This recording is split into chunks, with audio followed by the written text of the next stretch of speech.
I could have bought a whole house by the time I've built up this four-wheel drive, and it's still not done. Look, everyone wants to know when they're building a four-wheel drive, your dream four-wheel drive, what is the actual costs? Today I'm going to be talking a little bit about the cost of my NP300. So the way I'm going to do this video is I'm not going to include the actual base cost of the car, because that really is dependent on what build you've got. You might have an old Patrol or an old D22 or a Land Cruiser which costs like less than 10. This costs for 41k. I brought it brand new. All right, but I'm not going to be including that in the total build. I'm just going to be including all the modifications. Okay, let's start with the essentials. Tray. Tray is an Arrow toolquip, $7,000. The canopy was 2k. All right, so we're already down 9 grand. But this is actually one of the cheapest sort of tray and canopy builds that you can have on the market. You've got MITS alloy, you've got TC boxes, and these are all like 10, 15 grand. All right, so I'm already saved a little bit of money, but it is a lot of cash, okay? Now mine is pretty basic. I mean, I do have the trundle drawer, and I do also have the water tank in the headboard of the tray, and it's got obviously these side compartments as well. But yeah, 9,000 for the tray and canopy. Suspension, $350. Now I'm gonna be upgrading this, don't worry, all right? But that's what I've paid so far for my suspension, which is only a 2-inch lift. So 2-inch front and probably a 1-inch rear, to be honest. So the suspension is Dobinson's rear and Ironman or Outback Armor front coils. So pretty cheap marketplace find. I will eventually be upgrading this to like a 2 or 3k build suspension. But for now, that's where I'm at. Recovery gear. All right, now, my good friends at Overlanding, if you want to check out any of those videos that I've made a ergonomic chair on this chair here, which can go 360.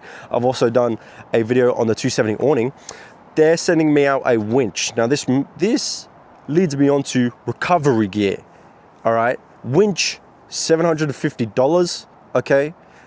I also have a bunch of recovery straps and shackles and stuff. I'm not gonna include that, but you can spend a little bit of coin on those things as well. Recovery boards, $160, boom.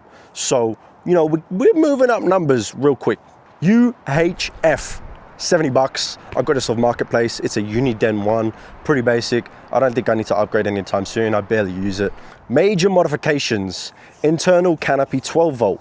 Now, again, this is a rebuild that I need to do. Currently, my King's canopy setup is completely trash. All right, it's not good enough.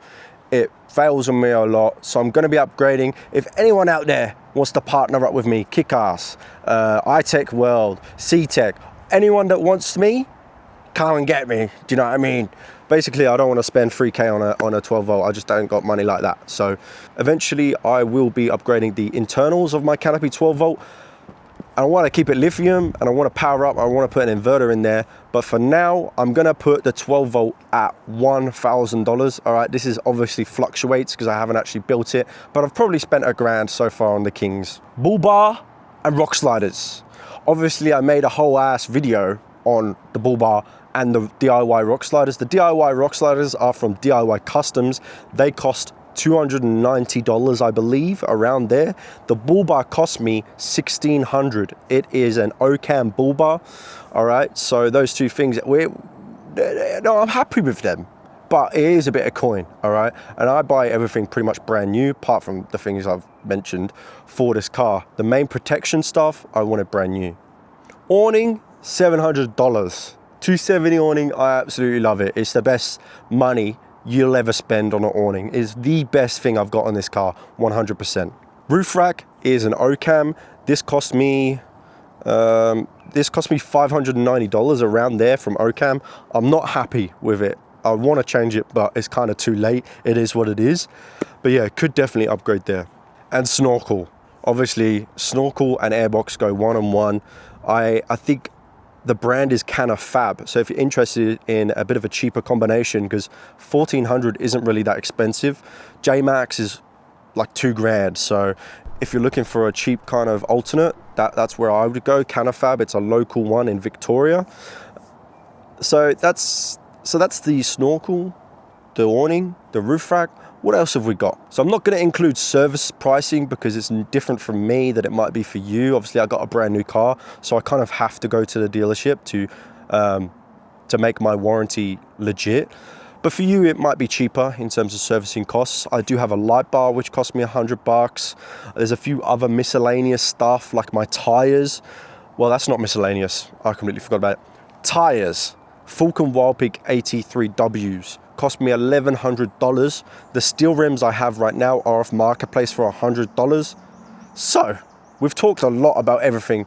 I don't have an exhaust. I don't have several other things yet in this car. I don't have like a sound system. I don't have, you know, a lot of stuff. There's a lot of stuff that still needs to be built. So the premise of this video, right, is how much I've spent. Now, it's a crazy number, okay? $18,000 on this vehicle I've spent in mods alone. That brings me to a grand total of 60K, around 60K I've spent on the car and everything, all right? $60,000. Now, what I want to say that you don't need to be doing all this stuff. A lot of stuff you can find off Marketplace. My orange D22 was completely budget. I outsourced all the stuff off Marketplace, the suspension, the body lift, the exhaust, the turbo, the intercooler. It was all DIY. It would have been really good content to film, but at that time, I just wasn't really into filming content like I am now. So when I bought this car, I was like, I want to do everything brand new. And I guess that's fair enough.